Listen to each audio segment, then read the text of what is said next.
Day 321 meditation on following no religion.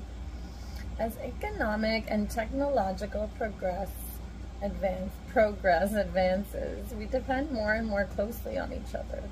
Everything we do has an effect on the rest of the world, sooner or later.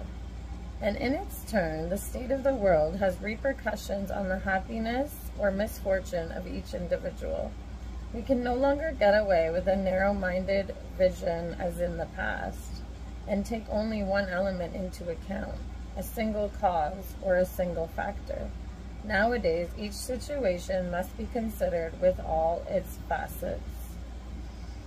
Meditate on that. We are so connected. Mwah.